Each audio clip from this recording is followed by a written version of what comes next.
Buddhasa.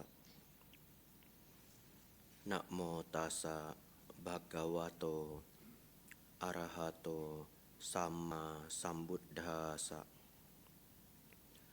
Namo tassa bhagavato arahato sama sambuddhasa. Kalena dhamma sawanang eta manggala mutamanti. Yang termuliakan Sang Buddha, Dhamma dan Sangha. Yang termuliakan Biku Sangha yang hadir, Samanera, Sayale, para suhu, para bikuni semuanya yang berbahagia, keluarga wihara, para panitia yang telah mendanakan materi, waktu, tenaga untuk kita semua, para pejabat yang hadir, serta Bapak Ibu, saudara-saudari semuanya, selamat malam, Namo Buddhaya.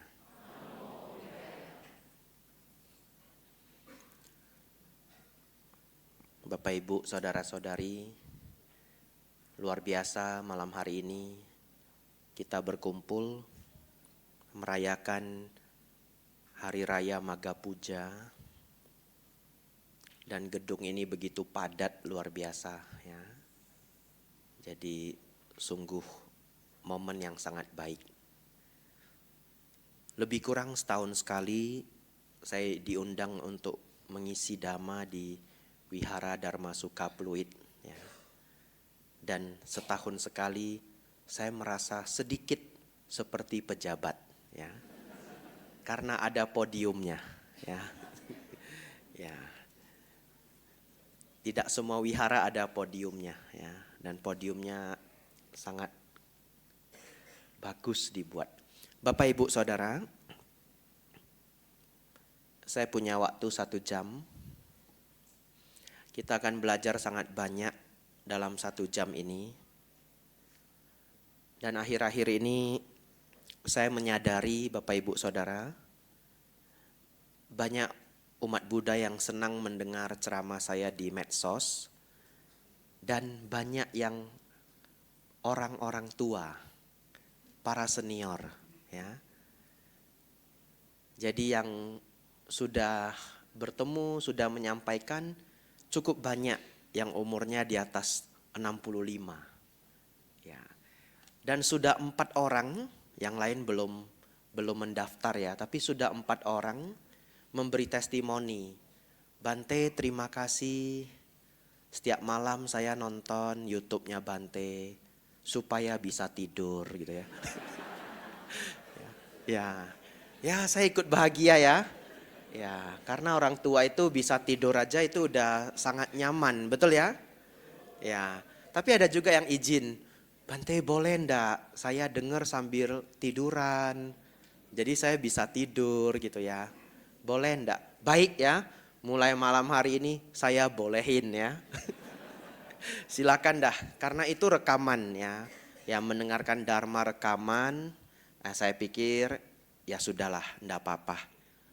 Orang tua sulit istirahat ya, setiap malam bisa mendengarkan dharma sampai tidur, sudah sangat bagus.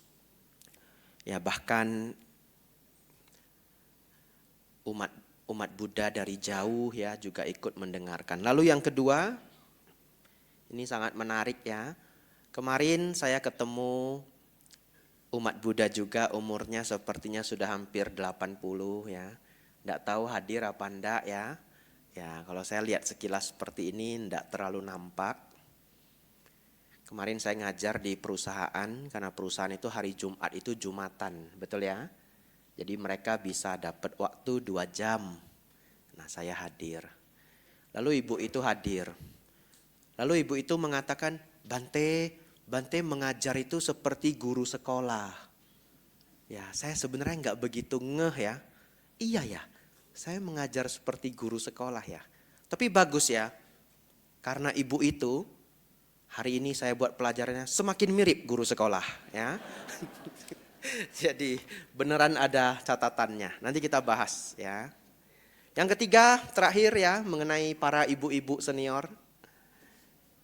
Saya dikirimin foto Bapak Ibu. Ya, foto apa? Foto spanduk di depan jalan. Bener loh. Ya, ada umat fotoin, Bante ini kirim ke mama kata gitu. Foto Bante ada di jalan begitu ya. Biar mamanya bangga. Ya, saya jawab, "Ya Bu, terima kasih ya." Tapi enggak saya kirim juga ke mama saya ya. Ya. Lalu yang menariknya lagi, informasinya random. Bante, nanti pasti tukang rujak datang katanya. Kalau ada spanduk foto Bante, tukang rujak udah tahu. Acaranya rame. Ya, 1 cup 15.000, bener enggak?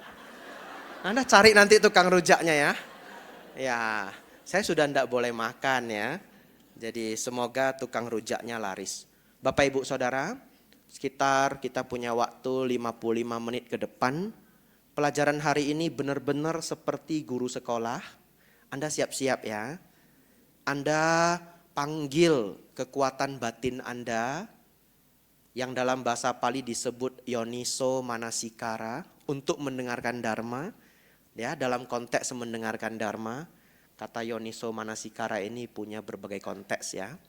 Yoni itu artinya rahim. Mana atau mano artinya batin ya.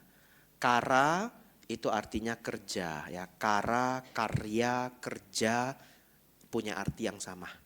Jadi Yoniso Manasikara artinya mempekerjakan batin, melihat hingga rahimnya informasi.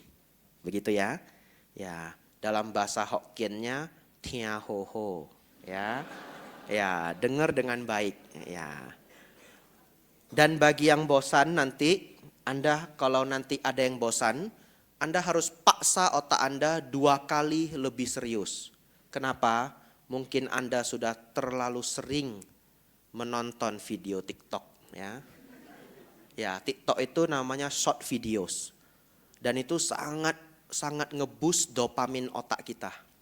Lama-lama beberapa orang bisa kena penyakit ya, namanya ahedonia. Dia ngelakuin apa aja kayak enggak seru, begitu ya. Ya, jadi short videos, ya mulai ada para psikiater yang mengkhawatirkan hal itu ya. Dan saya lihat di Indonesia beberapa hari yang lalu muncul peraturan baru menjaga anak-anak dari medsos. Bapak Ibu Saudara, kita masuk pelajaran kita.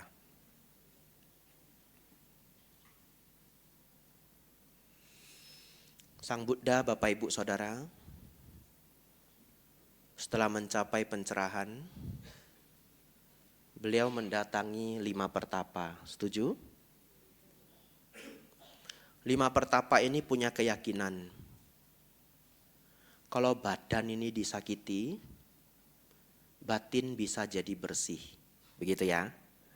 Kalau badan disakiti, batin bisa jadi suci. Oleh karena itu mereka menyakiti badannya sebisa-bisa mungkin. Tidak sampai mati tapi disakiti sebisa-bisa mungkin.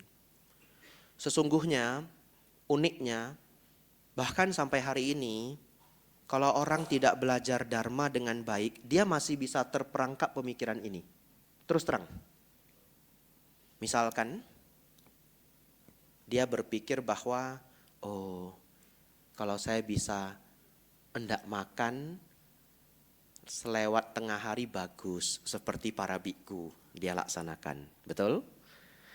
Lalu setelah bagus, dia berlatih lagi. Saya makan dah sekali sehari aja, biar lebih bagus. Ini masih benar ya. Tapi lama-lama dia mulai berpikir, mungkin kalau saya tidak makan 3 hari, lebih bagus. Betul ya? Dia lanjutin 3 hari. Mungkin kalau 7 hari lebih bagus. Dan Bapak Ibu yang ada di ruangan ini tidak perlu memberi kode. Kalau Anda mendengar ada seseorang bisa praktek tidak makan 16 hari, 15 hari, ada yang kagum enggak? Nah, mungkin ada yang kagum ya, karena kita sudah janjian tidak memberi kode dalam hati dia. Ya luar biasa Bante. Nah itu sudah mulai mengarah pada seperti ini. Menganggap menyiksa badan bisa membuat hati menjadi suci. Nah dalam Buddhis sebenarnya setiap alasan puasa itu tidak menuju hal ini. Yang pertama, di dalam Kittagiri Sutta, Sang Buddha menyebutkan para biku tidak makan setelah hari tengah itu demi kesehatan. Ingat, Anda silakan cek MN spasi 70, tulis di Google, nanti keluar sutanya ya. Nanti pulang Anda boleh cek MN spasi 70, Anda baca. Itu untuk kesehatan. Nah oleh karena itu kalau Anda tidak makan selewat hari tengah atau 1 kali makan sehari, itu benar-benar sehat, betul ya? Zaman sekarang namanya OMAD, ya, 1 meal a day. Dan katanya itu bisa autofagi dan sebagainya. Tapi kalau tidak makan 15 hari sehat enggak? Ya, umumnya tidak sehat ya.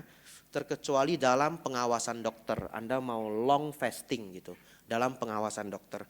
Nanti Anda boleh cek ya. Ada seorang laki-laki namanya Angus Barbieri. Angus Barbieri, dia pemegang puasa terpanjang sepanjang sejarah.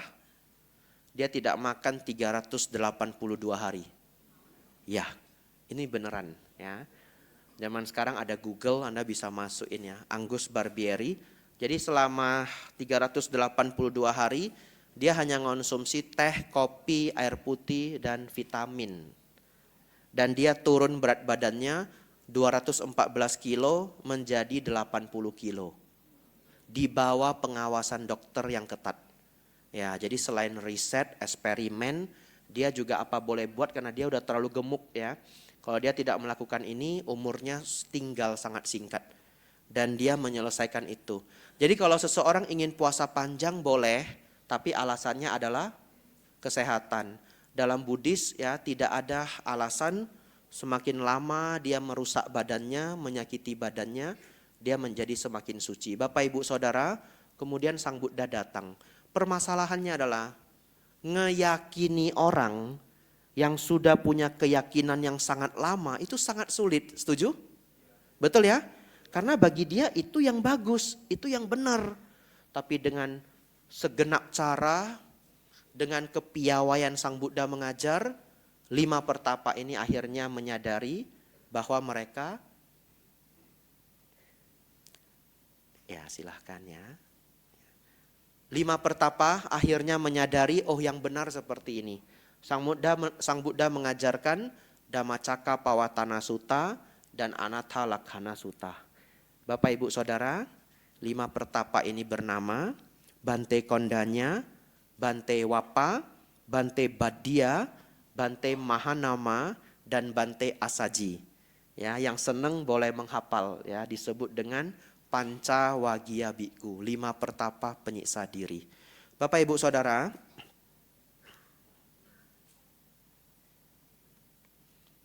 nanti setelah beberapa cerita, saya akan beritahu kenapa kita menceritakan murid-murid Sang Buddha ini.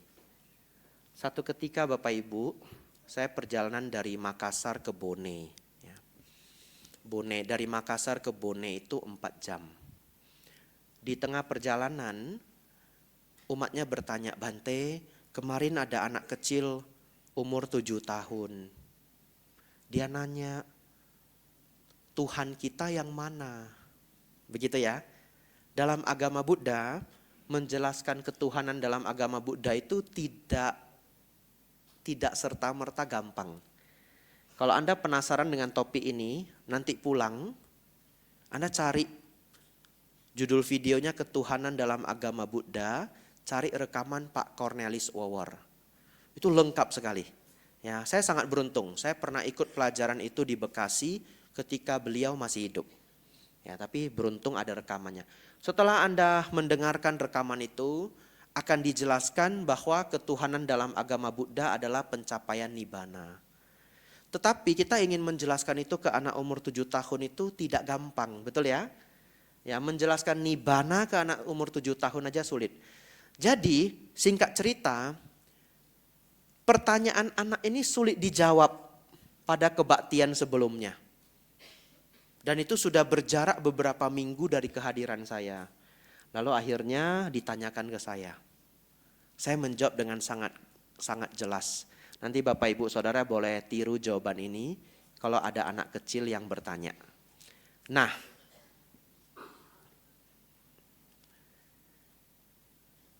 apa jawabannya Bapak Ibu Saudara? Kalau ada anak kecil yang bertanya, siapa Tuhan dalam agama Buddha?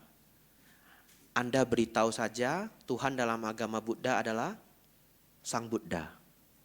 Ya. Nanti dia sudah SMP 2, SMP 1, SMP 2, baru kita jelaskan. Tuhan dalam ajaran Buddha itu adalah pencapaian Nibbana. Baru kita bisa jelaskan Nibbana, adosa, aloba, amoha dan sebagainya. Tapi kenapa saya memberitahu mereka bahwa untuk anak kecil, ya Tuhan itu ya Sang Buddha. Kenapa? Anda tahu kenapa? Itu karena saya berpikir, kenapa anak umur 7 tahun bertanya hal demikian? Betul enggak? Kemungkinan besar dia ditanya temannya. Ya, dan anak kecil sekarang walaupun kecil-kecil bawa HP loh anak kecil sekarang. Kadangkala ya, satu kelas 20 anak mungkin ada yang punya HP. Ini Tuhan saya, begitu ya. Beda agama, jadi satu kelas beda agama, ini Tuhan saya. Tuhan kamu mana gitu. Dia bingung anak umur 7 tahun. Lalu setelah kita ajarkan Tuhan kita Sang Buddha, Anda berikan foto Sang Buddha tidur di Bangkok. Ya, ini beneran ya. Nama wiharanya Wat Po. Nah ini ada Bante dari Thailand juga, nanti Anda mau berkunjung bisa ya minta petunjuk beliau. Wat Po itu ada Sang Buddha tidur, gedenya minta ampun. Mungkin dari ujung sana, waduh mungkin lebih loh atau lebih kurang ya sepanjang gedung ini ya. Sang Buddha tidur. Ada yang sudah pernah ke sana? Ada ya. Lalu kaki Sang Buddha siripadanya indah sekali. Ya. Nah kenapa Anda tunjukkan itu? Nanti anak kecil ini dengan penuh kebanggaan dia pamerin ke temannya. Betul ya? Tuhan kamu yang mana? Ini Tuhan saya. Gede kan? Tuhan siapa lebih gede gitu. Ya Tuhan kamu lebih gede ya. Anak kecil ya. Ini anak kecil umur 7 tahun. Itu caranya. Bapak Ibu Saudara. Baik. Kita melanjutkan perjalanan Sang Buddha Bapak Ibu Saudara. Selanjutnya, setelah Sang Buddha mengajar Pancawagya Bhikkhu, beliau mengajar kepada seorang pemuda namanya Yasa. Yasa ini adalah anak dari seorang sangat kaya. Dia punya istana yang banyak, ya, rumah besar yang banyak, punya dayang-dayang yang lengkap, dan setiap hari menikmati entertainment pada zaman itu. Ya, hidupnya mudah, hidupnya gampang, hanya hiburan sepanjang waktu. Namun sampai satu ketika dia menyadari bahwa apa hidup hanya untuk demikian, begitu ya. Dan hidup itu sendiri terasa selalu ada bahaya dan penderitaannya. Ya, jadi para bante-bante, para calon bante yang pinter-pinter seperti Bante Sariputta, ya Bhikkhu Yasa, ya mereka memang punya panggilan hidup yang lebih kurang seperti itu. Apa hidup cuma demikian begitu? Apakah hidup itu hanya menuju sakit tua dan mati? Seperti itu ya. Bahkan sebenarnya sebelum saya menjadi bhikkhu saya juga lebih kurang merenungkan demikian. Tetapi mungkin perenungan saya itu hadir karena membaca buku Dharma. Ya, jadi saya berpikir ya setelah kerja, nabung, buka usaha, berjuang buka usaha kalau berhasil, punya istri, punya anak. Lalu apa gitu? Nah, ini pemikiran saya ya. Lalu apa? The end-nya apa gitu? Apa yang paling berharga yang bisa saya dapat menuju pada kelahiran yang anicca ini? Nah, perenungan-perenungan seperti itu. Bapak Ibu Saudara, Akhirnya Yasa kabur dari rumah. Pergi dia. Ya, walaupun rumah itu penuh dengan hiburan, penuh dengan kebahagiaan, dia minggat. Dia lari ke hutan. Karena pikirannya stres ya, menghadapi kehidupan ini. Di pertengahan jalan, dia bertemu dengan Sang Buddha. Bapak Ibu Saudara, Sang Buddha memberikan ajaran yang sangat terkenal, sangat terkenal. Jadi oleh karena itu mudah-mudahan pada malam hari ini Bapak Ibu bisa bawa pulang ajaran ini. Ajaran ini lebih kurang Bapak Ibu sudah tahu, tapi dalam format lengkap seperti ini tidak sering disampaikan. Nama pelajarannya adalah Anupubikata. Ya, ada yang pernah mendengar Anupubikata? Ya, yang mengangguk tidak banyak. Ya. Baik, Bapak Ibu Saudara, terlebih bagi yang ingin mengajar ke keponakannya, ya, kepada orang tuanya yang belum mengenal Buddhis. Ini cara Sang Buddha memperkenalkan Dharma. Yang pertama Bapak Ibu Saudara, Sang Buddha mengajarkan dana. Supaya Bapak Ibu bisa melihat format Anupubikata, ada 6 formatnya. Saya sampaikan semua, setelah itu kita bahas satu-satu. Begitu ya. Dana, sila, saga, saga artinya surga, bahaya kesenangan indera, nomor 5 pelepasan, nomor 6 4 kebenaran mulia. Saya ulangi, nomor 1 adalah dana, nomor 2 adalah sila, nomor 3 adalah surga, nomor 4 adalah bahaya kesenangan indera, nomor 5 adalah pelepasan. Dan ditutup dengan 4 kebenaran mulia. Bapak Ibu Saudara, banyak ajaran di dunia ini yang lebih kurang mirip, tapi berhenti di nomor 3. Setuju ya? Nomor 1 dana, nomor 2 adalah sila, nomor 3 adalah surga. Lalu banyak yang stop di sini. Sang Buddha adalah sedikit dari banyak yang menyampaikan setelah di surga apa yang selanjutnya. Bapak Ibu Saudara, dana, sila, surga nomor 1, 2, 3 maknanya adalah bagi mereka yang merawat dana dan sila, buahnya adalah surga. Betul ya? Bapak Ibu Saudara, kata dana ini sudah Bapak Ibu pelajari dari mungkin bahkan dari kecil ya. Kalau yang dari kecil datang ke wihara, sering diartikan sebagai ya berdana, betul ya? Berbuat baik. Tapi terkhusus malam hari ini, saya ingin Bapak Ibu mulai menerjemahkan dana tidak sebagai uang. Ya, dana artinya uang adalah bahasa Indonesia. Dalam bahasa Pali, dana artinya pemberian. Begitu ya. Tentu pemberian bisa materi ataupun non materi, betul ya. Tapi kalau Anda menerjemahkan dana sebagai uang, saya khawatirnya beberapa umat Buddha berpikir berbuat baik itu hanya berdana uang. Itu menjadi sangat-sangat sempit cara berpikirnya. Ya, tetapi berdana itu adalah memberi kebahagiaan. Seperti tadi Bante Kosala menyampaikan meta itu apa? Harapan baik. Nah, kalau direnungkan ya benar. Harapan baik itu Anda ingin orang lain bahagia. Begitu ya? Jadi mulai malam hari ini Bapak Ibu Saudara, kita perluas kata makna, kata atau makna dari dana. Mulai hari ini Anda kembangkan seluas-luasnya. Dana itu artinya memberi kebahagiaan. Apa maksudnya Bante? Belum nangkep Bante. Baik. Kalau kita di wihara, pas kita keluar pintu, Anda melihat ada sedikit sampah. Kita ambil sampah itu, masukkan ke tong sampah, membahagiakan orang lain enggak?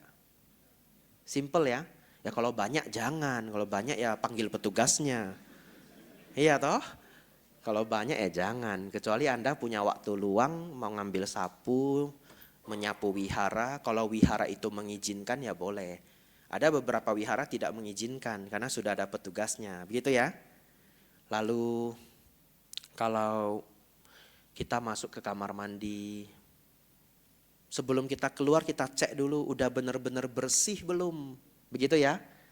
Itu membahagiakan orang lain enggak? Iya ya. Kita cek udah benar-benar bersih. Saya cukup sering melakukan itu ya dimanapun. Sudah mau keluar, saya cek sekali lagi. Saya khawatir bersih belum gitu. Cek lagi. Nah kadangkala malah menjadi karma baik. Niatnya mengecek sudah bersih belum, ternyata ada yang ketinggalan. Betul? Ya.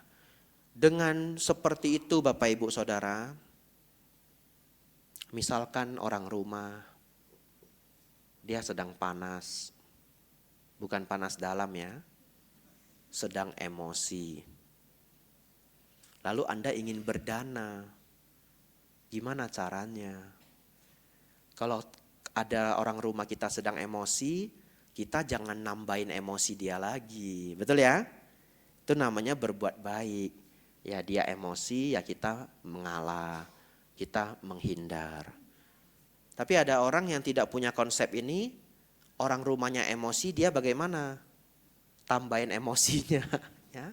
Bapak Ibu Saudara, kalau Anda benar-benar mulai memperhatikan apa kebahagiaan yang bisa saya berikan kepada orang di sekitar saya, yang tidak sampai merugikan diri sendiri, ingat ya, yang tidak sampai merugikan diri sendiri.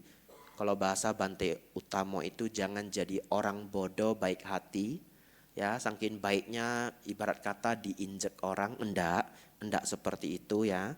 Tetapi kita baik tapi tidak merugikan diri sendiri dan orang lain. Kita mulai mikirkan setiap orang. Bapak Ibu Saudara, itulah dana yang benar-benar lengkap. Itulah mantra yang sering Anda sebut sendiri. Apa mantranya? Sabe sata, bawantu sukitata. Dan apabila Anda berhasil mengembangkannya, itu nomor 1 anupubikata, akan mengantarkan Anda ke alam surga apabila kita tambah dengan yang nomor 2. Nomor 2 Bapak Ibu Saudara adalah sila. Saya tambahkan malam hari ini singkat saja. Walaupun sila itu 5 sudah pakem ya 5 sudah pakem. Anda tidak perlu banyak berpikir ini langgar sila apa enggak ya. Kalau begini langgar sila apa enggak ya.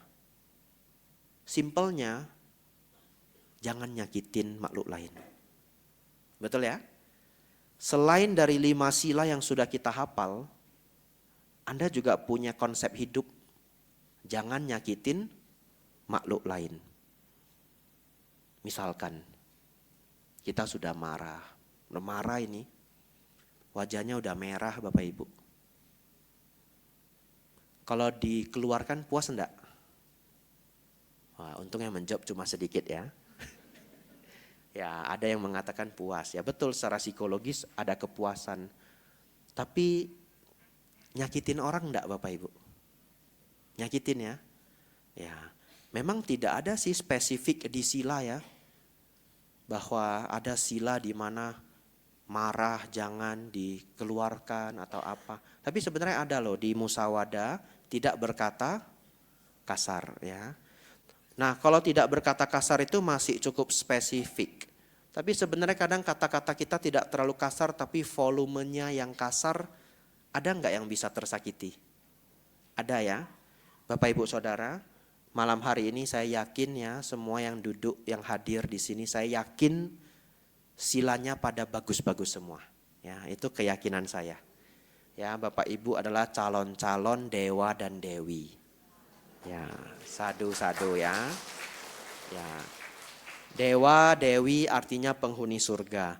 Nah, kita tambah lagi biar semakin lengkap, tidak menyakiti makhluk lain ya. Sabar ya, kalau Anda mau marah, Anda gosok dada. Ya, pakai volume yang bagus, pemilihan kata yang bagus ya, menasehati mereka yang salah itu boleh. Bapak Ibu Saudara, nomor 3 adalah pencapaian alam surga. Nomor 4 Bapak Ibu, khas ajaran Buddha, bahwa walaupun kita sudah tiba di surga, tidak lantas batin itu menjadi suci sempurna. Begitu ya. Pernah mendengar kisah dewa bisa marah, pernah? Pernah ya? Ya, dulu zaman saya kecil, kita ke kelenteng, nggak berani kan ganggu altarnya dewa, betul? Ya, ada mitos, ada yang jatuhin lilinnya, tidak hormat, kemudian sakit, harus minta maaf ya. Saya pikir Anda pernah dengar kisah yang lebih kurang seperti itu, betul ya? Ya, itu hampir seluruh keluarga Tionghoa yang masih mengenyam tradisi ini pernah dengar ya. Dan banyak di rumah Bapak Ibu Saudara yang masih punya Te Cukong, Dewa Bumi, betul? Ya, kadang ada sepak, kena Te Cukong, tidak minta maaf, besok kakinya bengkak. Iya. Dulu saya main bola juga Bapak Ibu ya. Kena juga Dewa Bumi ya. Wah, tui beki Te Cukong, bu tiao ti, kan begitu ya. Ya, Dewa Bumi saya tidak sengaja, mohon maaf. Dan orang Medan itu ada Datuk Kong ya. Wah, katanya Datuk Kong lebih galak lagi. Wah, minta maaf ke Datuk lebih serius lagi ya. Ada sembahyang Datuk setiap Kamis, itu khas Medan. Ada pisang, ada bunga, betul ya? Berarti Anda dari legenda kita, tradisi kebanyakan kita, dewa bisa marah enggak? Bisa ya? Padahal dewa sudah di surga. Kenapa demikian? Karena batin belum disucikan. Oleh karena itu Bapak Ibu Saudara, Sang Buddha mengajarkan bahwa nomor 4, selama batin belum tersucikan, seseorang masih senang dengan kesenangan indera, maka dia belum suci sempurna. Lantas muncullah pertanyaan, bagaimana supaya suci sempurna? Dan Sang Buddha mengajarkan pelepasan ya.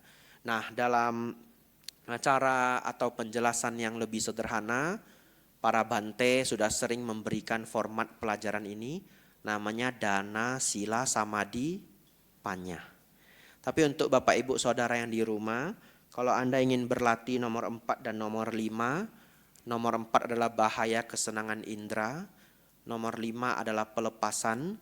Saran saya seminggu sekali boleh mengambil atas sila, 8 sila. Ya. Yang bisa tepat hari uposatha bagus. Yang tidak bisa tepat hari uposatha pun saya menganjurkan boleh diambil ketika misalkan minggu. Ya setiap minggu saja uposatha. Kenapa Bante ada orang nggak bisa ambil di pas hari uposatha? Karena beberapa orang kalau kerja harus make up, betul? Ya seperti sudah kaidah di kantor. Apalagi kalau pekerjaannya harus ketemu klien, betul ya? Tapi boleh nggak dia berlatih? Boleh. Bisa diganti Sabtu, bisa diganti Minggu ya.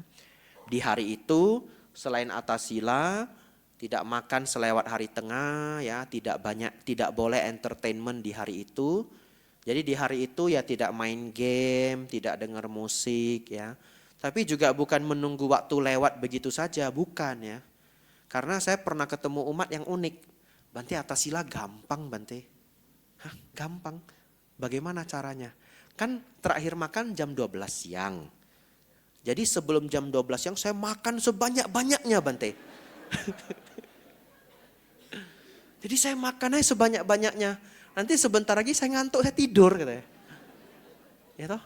Tidur bangun ya, sudah bangun saya beresin rumah sampai capek Bante. Jadi satu rumah tak beresin bersih kan tidak melanggar sila Bante, beresin rumah, tidak entertainment. Saya beresin rumah sampai capek, tidur lagi Bante. Selesai. Ya betul sih ya, betul ya. Tapi itu kurang berkualitas atas silanya. Bapak Ibu Saudara nanti kalau mengambil atas sila, satu hari itu selain tidak entertainment, belajar dhamma. Betul ya? Cari video di YouTube, Bante Panyawaro, ada Bante Utamo, Bante Damadiro, begitu ya? Bante Santacito, Bante-Bante yang Anda sukai ya. Ada yang senang suhu siapa yang Anda cocok, boleh ya. Ya, misalkan kalau yang bahasa Inggris Thich Nhat Hanh ya, sudah meninggal beliau, Master Thich Nhat Hanh tapi videonya masih ada. Anda boleh pilih ya. Bante kok enggak bilang Bante Abhijato, masa saya sebut nama saya sendiri ya. Ya, Anda tambahin sendiri dah ya. Ya. Lalu ada meditasinya. Jadi atas sila yang benar itu bangun, sarapan jangan kebanyakan supaya nggak ngantuk. Begitu ya. Lalu beberes rumah atau lakukan sedikit pekerjaan yang wajib dulu. Lalu meditasi 1 jam. Selesai meditasi, putar dharma atau baca buku dharma. Lalu makan siang ya. Pokoknya 1 hari itu dipenuhi dengan dhamma. Ya, sedikit kegiatan masih boleh ya. Baik, Bapak Ibu Saudara, dan Sang Buddha menutup dengan 4 kebenaran mulia. Saya tidak bisa menyampaikan 4 kebenaran mulia. Ada rekaman ceramahnya di beberapa provinsi. Ya, biasanya pelajarannya 3 hari, 1 malam sekitar 3 jam. Ya, pernah saya berikan di Pekanbaru, pernah saya berikan di Tanjung Pinang. Ya, Anda cari nanti kalau Anda tertarik ya, pelajarannya mungkin ditotal-totalkan 7-8 jam. Tetapi nanti saya singgung ya, kalau berketepatan ada yang tepat, saya singgung apa inti dari 4 kebenaran mulia. Bapak Ibu Saudara, banyak sekali di dalam sutta-sutta mereka yang mendengarkan Anupubikata ini. Jadi Anupubikata ini tidak hanya diulang sekali oleh Sang Buddha, tetapi berkali-kali kepada orang-orang yang berbeda. Dan mereka bahkan mampu mencapai pencapaian kesucian tingkat Sotapanna. Ya, bahkan beberapa mencapai tingkat arahat. Oleh karena itu Bapak Ibu Saudara, Anupubikata ini ajaran yang sangat luar biasa. Kita hafal sekali lagi terus kita lanjut ya, guru sekolah. Jangan lupa ya. Apa nomor 1 Bapak Ibu? Dana. Nomor 2 sila. Nomor 3 surga. Nomor 4 bahaya kesenangan indera. Nomor 5 pelepasan. Nomor 6, 4 kebenaran mulia ya. Nah, ada tambahannya, tiba-tiba teringat saya. Kalau Bapak Ibu sudah menguasai yang nomor 4, bahaya kesenangan indera, bagaimana aplikasinya dalam sehari-hari? Bagaimana dalam sehari-hari? Bapak Ibu tolong mohon ya, belajar untuk tidak kesal, tidak marah, perihal kesenangan indera. Itu, simple dulu. Apa maksudnya Bante? Contoh, punya makanan yang sangat disukai, ya. Tapi kadang orang rumah ndak masakin, setuju? Lalu Anda marah, itu marah karena kesenangan indera. Ya bisa besok-besok makannya. Itu adalah waktu Anda berlatih. Ya, jadi berlatih dharma itu ndak selalu di wihara aja. Ada sesuatu yang Anda suka banget. Setiap Sabtu harus beli. Nah, ini Sabtu ya. Ya. Setiap Sabtu harus beli. Tapi gara-gara Bante Abhijato ceramahnya panjang, tokonya tutup. Begitu ya. Lalu Anda kesal. Itu kesal karena apa? Kesenangan indera. Ya, keenakan yang melewati lidah. Di situ Anda berlatih. Saya tidak akan marah perihal kesenangan indera. Ingin jalan-jalan, bentar lagi liburan panjang, betul ya? Tiketnya habis. Jalan-jalan kesenangan indera bukan? Kesenangan indera, saatnya Anda berlatih. Saya jangan marah perihal kesenangan indera. Kenapa Bapak Ibu Saudara? Karena kalau kita marah karena tidak bisa makan makanan favorit kita, di belahan dunia sana, yang tempat yang lain, di tempat yang jauh, ada orang bahkan mau makan aja enggak bisa. Betul ya? Iya, mau makan aja enggak bisa. Oleh karena itu kita ingat, waduh, ada teman kita, ada manusia di tempat yang jauh, di tempat yang lain, makan aja sulit. Saya hari ini enggak bisa ketemu makanan favorit saya, ya enggak apa-apa. Masih ada besok, betul ya? Ya, Bapak Ibu, kalau pelepasan, kalau ada orang yang sangat Anda sayangi, 1 hari mereka harus pergi karena kerja ya. Anak ikut camping sekolah 6 hari gitu. Anaknya mau kuliah di luar kota. Anda lebih legowo ya. Anda belajar untuk ya udahlah. Setiap pertemuan pasti ada perpisahan. Itu latihannya. Ya, itu latihannya pelan-pelan dilepas, pelan-pelan dilepas. Tidak ada pertemuan yang tidak ada perpisahan. Dengan mereka kerja di luar kota, ya kita agak berat awalnya. Ya saya juga nggak punya anak ya, ini ikut merasakan gitu ya. Ya, karena saya sebut kita ya, saya ikut ya. Ya, Anda gitu ya. Nah, Anda bersedih anaknya keluar kota gitu.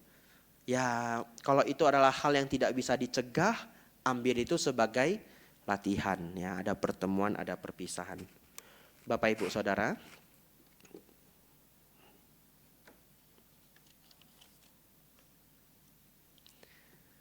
saya lihat jam sisa 15 menit loh.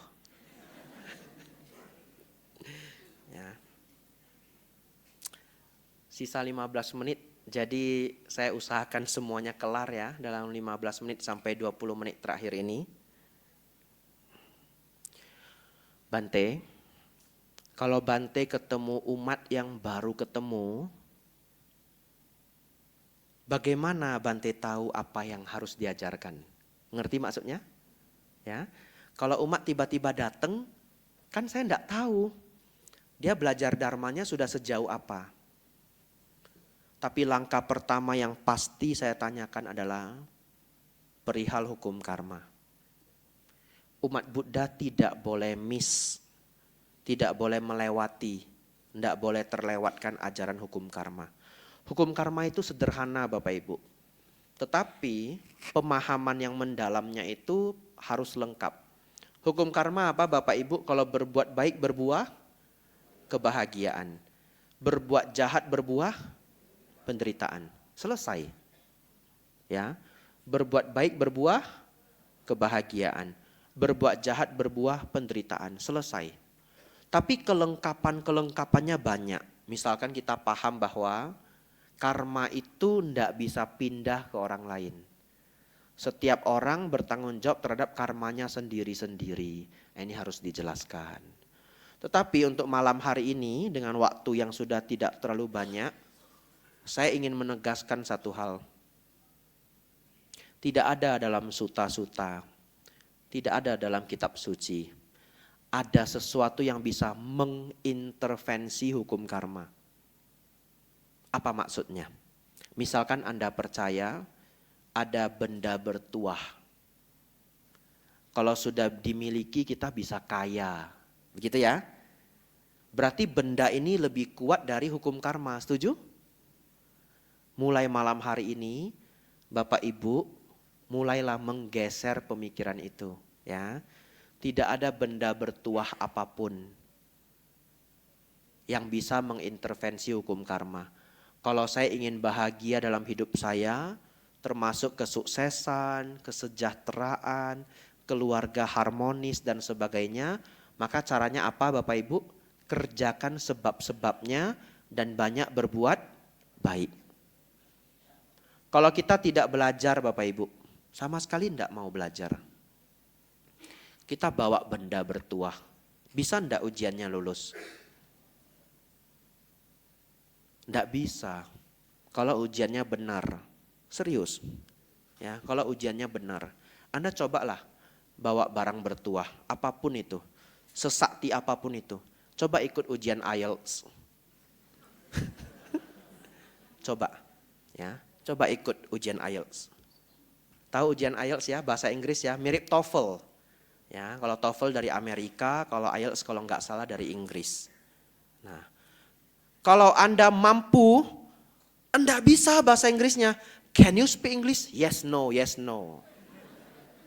How are you today? I'm fine, thank you. Yes, no, gitu. Lalu hasilnya bisa 8,5 gitu ya. Itu udah bisa masuk Oxford loh 8,5. Serius loh. Ya, kuliah di Malaysia lebih kurang IELTS-nya 5,5. Australia lebih kurang 6,5. Oxford cuma minta 7,5.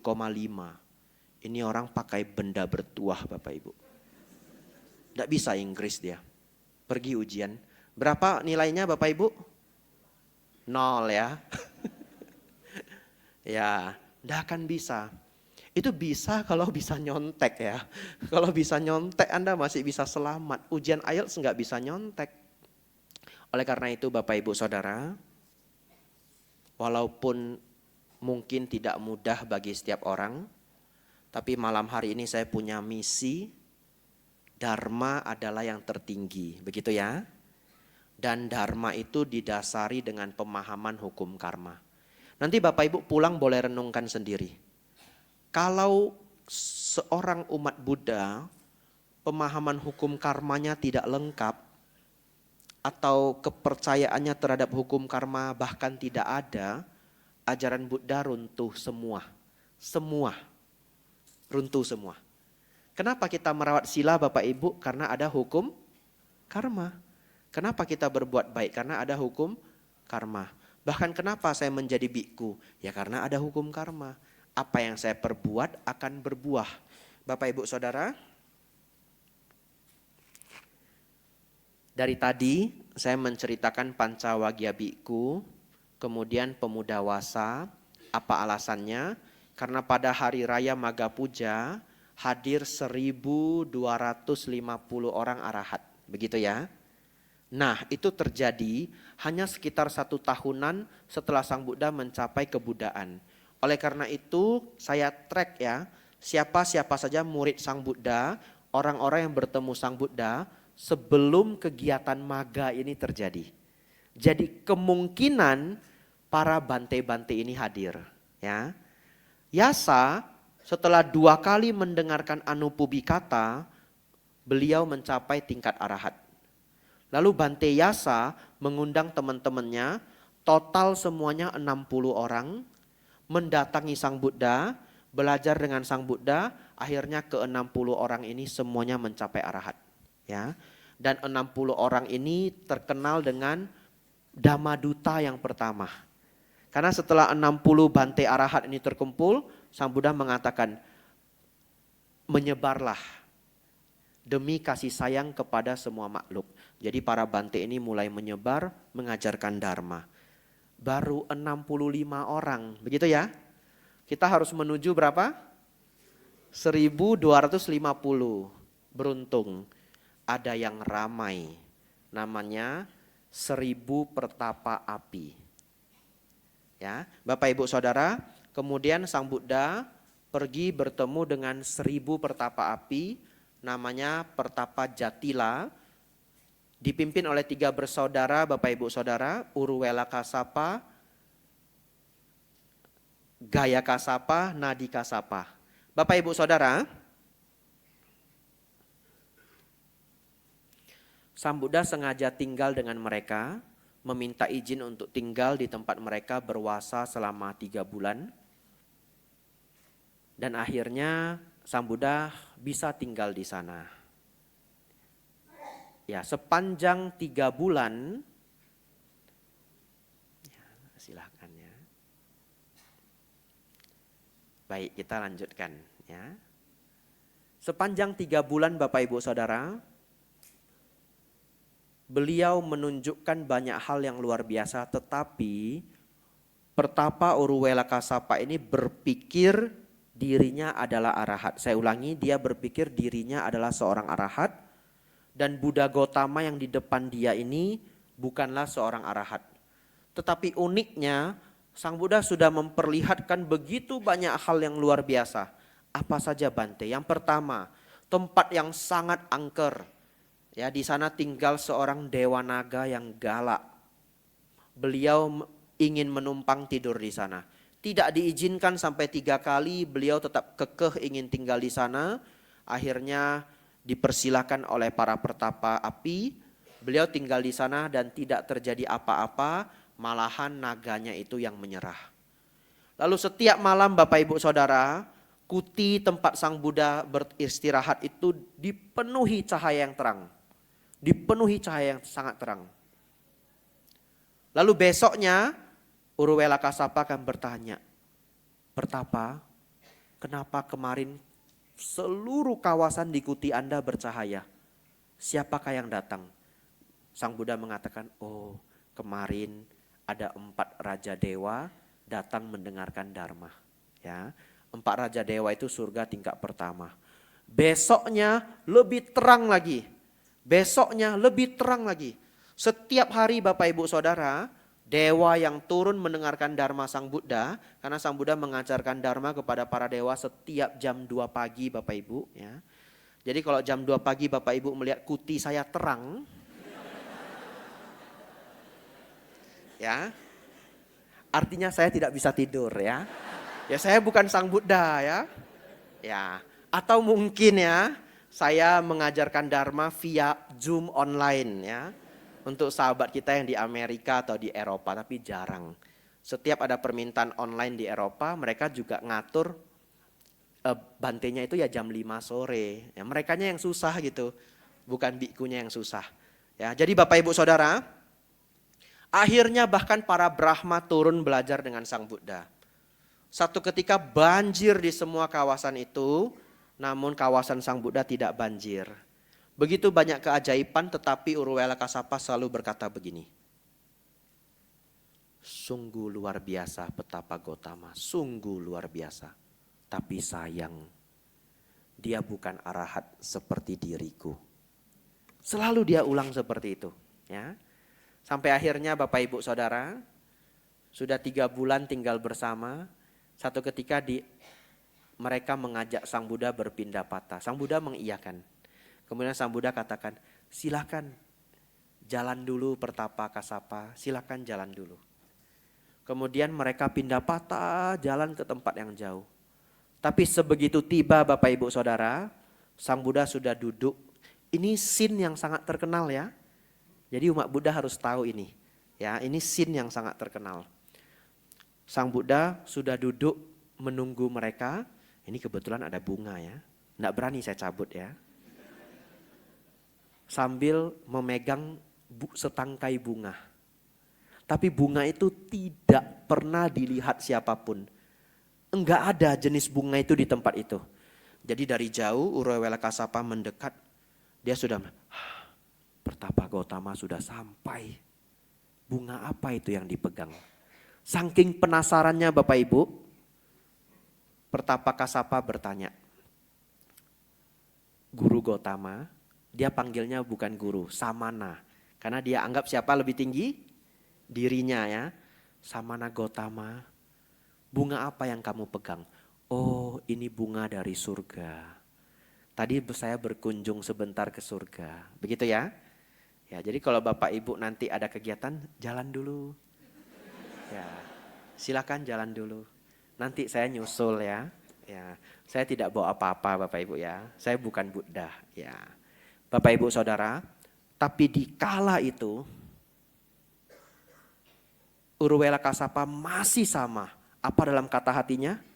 Sungguh luar biasa petapa ini. Tapi sayang, dia bukan arahat seperti diriku.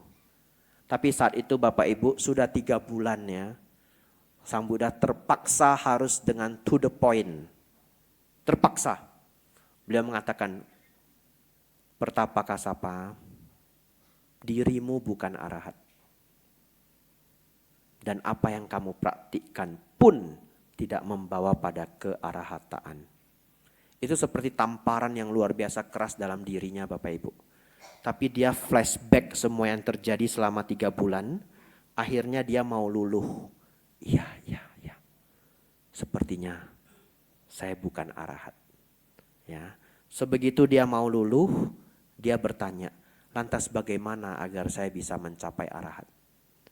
Bapak Ibu Saudara, Sang Buddha mengajarkan sutta, ada di Parita Biru ya. Kalau di Play Store ada di My Parita ya. Anda bisa cari Adita Pariyaya Sutta. Yang penasaran nanti di rumah boleh cek ya, Adita Pariyaya Sutta. Sutta tentang api. Di sana Sang Buddha menjabarkan, oh mata terbakar. Oleh apa mata terbakar? Oleh kebencian, oleh nafsu. Telinga terbakar, sentuhan terbakar ya, kulit terbakar.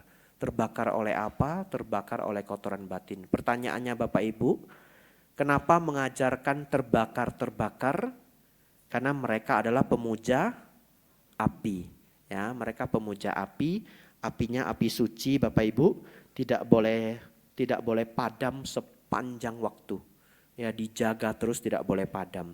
Bapak Ibu Saudara, luar biasanya 500 orang Urwela Kasapa dan murid-muridnya semua mengerti Dharma, semua menjadi murid Sang Buddha. Lalu mereka cukur toh. 500 orang cukur bersamaan Bapak Ibu, rambutnya mengalir di sungai. Lalu tadi pertapanya ada 1000 Bapak Ibu. Ya, Sang Buddha baru mengajar 500. Yang sisa 300 dan 200 itu ada di tengah gunung, badan gunung dan kaki gunung. Lalu karena rambut itu mengalir melewati sungai, adik dari pertapa Urwela Kasapa yakni Nadi Kasapa dan Gaya Kasapa terkejut. Kenapa di sungai rambut semua?